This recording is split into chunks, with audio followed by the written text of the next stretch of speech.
मित्रांनो, आज मी तुम्हाला ना ओल्या घेवड्याची मस्त रस्सा भाजी दाखवणार आहे. चुलीवर करून दाखवणार आहे, अगदी मटणासारखी आणि एकदम जुन्या पद्धतीने आपलं साधं वाटण टाकून अशा पद्धतीने भाजी केलं तुम्हाला पण आवडेल बघा. ती भाजी मी कुकरमध्ये नाही शिजवत, असंच ते घेवडे मी शिजवून घेते. तर आता मी तुम्हाला दाखवते बघा चुलीवर कशी रस्सा भाजी करायची ते. आता ही तर मी चूल लावलेली आहे. हे पाहता, ही चूल लावली आहे मी. आता त्याच्यावर हे पातेलं ठेवले. त्याच्यामध्ये मी 2 तांबे पाणी घातले बघा. आपल्याला घेवडे शिजवून घ्यायचे आहेत. तर हे घेवडे ना, हे पहा, हे घेवडे मी आता निवडलेले आहे, स्वच्छ धुवून घेतलेले आहेत. आता हे मी ह्याच्यात टाकते, पाण्यामध्ये पातेल्यात टाकते आणि त्याच्यामध्ये थोडंसं चवीपुरतं मीठ घालायचं आणि ह्याला झाकण ठेवायचं पहा. आणि ह्याला असंच शिजून देते बघा. अशा पद्धतीने तुम्ही भाजी केली ना, तर ह्या भाजीची टेस्ट वेगळी लागते. आणि तुम्ही कुकरमध्ये शिजवून जर भाजी करता ना, तर त्याची टेस्ट वेगळी लागते पहा. आता मी ही तुम्हाला भाजी करून दाखवते. त्यासाठी काय साहित्य आहे ते मी दाखवते तुम्हाला. आता हे पहा, मी 2 कांदे चिरून घेतलेत बारीक, 1 टोमॅटो मोठा चिरून घेतला आहे, थोडीशी कोथिंबीर आणि हे आपलं नेहमीचं वाटण आहे. आलं, लसूण, कांदा, खोबरं, कोथिंबीर हे वाटण मी वाटून घेतलेलं आहे. आपण नॉर्मली भाजीला वापरतो ना, ते वाटण आहे. आणि हा आपला घरचा मसाला, तेल आणि हळद, वेगळं असं काही त्याच्यात टाकायचं नाही. फक्त ही भाजी एकदम टेस्टी कशामुळे होते, तर तुम्ही असे घेवडे शिजवून घेतले ना, तुम्ही गॅसवर जर करत असाल तेव्हा पण तुम्ही असे सेपरेट शिजवून मग त्याची तुम्ही भाजी नंतर त्याला फोडणी द्या पहा, भाजी एकदम छान लागते. आता हे घेवडे शिजेपर्यंत आपण वाट बघूया. 10 ते 15 मिनटात आपले हे घेवडे शिजून निघतील.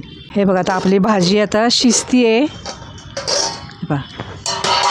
घेवड्याला छान उकळी आली आहे. अजून हा शिजायचा आहे. अजून एक 10 मिनिट ह्याला शिजायला लागतील पहा. हे पहा, आता ह्याला छान मऊ असं शिजून आपण ह्याला हे बघा, हे असं घेवडा शिजतोय बघा. आपला शिजलेलं नाही आहे अजून, उकळी आलेली आहे छान. हे पहा, थोडासा मऊ शिजला ना, मग आपण ह्याला काढून मग ह्याच्यात आपण ह्याला वरनं फोडणी द्यायची. आता ह्याला अजून झाकण ठेवून अजून एक 10 मिनिट आपण ह्याला ठेवूया. हे पहा, आपला हा घेवडा शिजलेला आहे. हे पहा, लगेच असं मऊ शिजलं आहे.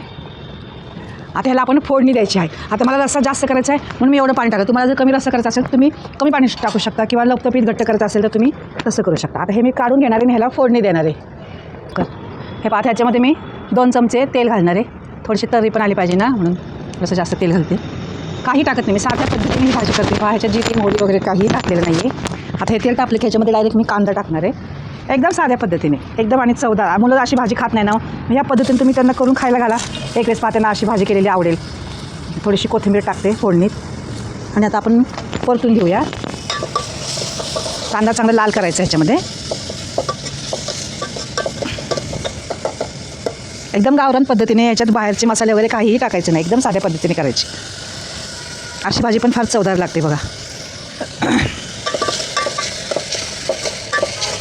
कांदा आपला लाल झाला आहे, त्याच्यामध्ये टोमॅटो घालते.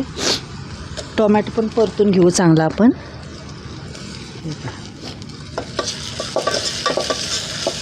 थोडासा असा मऊ व्हायला पाहिजे ह्याच्यात टोमॅटो.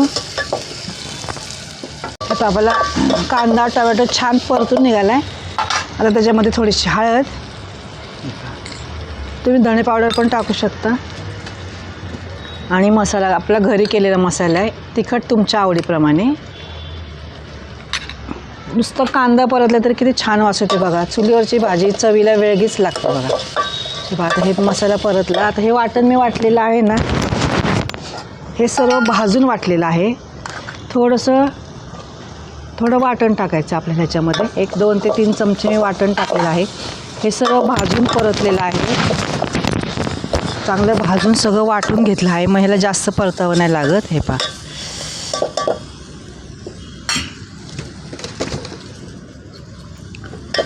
अगोदर मीठ टाकलेलं आहे, त्याच्यामुळे आता जास्त मीठ नाही टाकायचं, लागेल तेवढं मीठ टाकायचं. आता मसाला परतला आहे. आता आपण हे जे शिजलेलं आहे ना, ते आपण त्याच्यात ओतूया.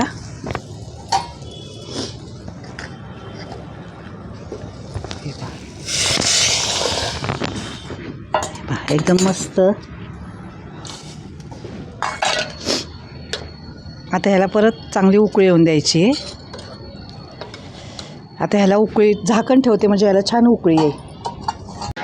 हे पाबली मस्त गावरान पद्धतीची घेवड्याची भाजी तयार झाली बघा, एकदम घरच्या मसाल्यामध्ये. ह्याच्यामध्ये बाहेरचा मसाला वगैरे काही टाकलं नाही. ही भाजी माझी ही अशा पद्धतीची भाजी तुम्हाला कशी वाटली मला नक्की कमेंट्समध्ये सांगा. आणि तुम्ही अशा पद्धतीने करून बघा, खूप छान आणि टेस्टी भाजी होते. आणि माझ्या चॅनलला लाईक सबस्क्राईब जरूर करा. आता ही भाजी आपण काढून घेऊया. ही भाजी दिसते की नाही पटण्यासारखी भाजी. अशा पद्धतीची भाजी तुम्ही जरूर करून बघा, एकदम साध्या पद्धतीची.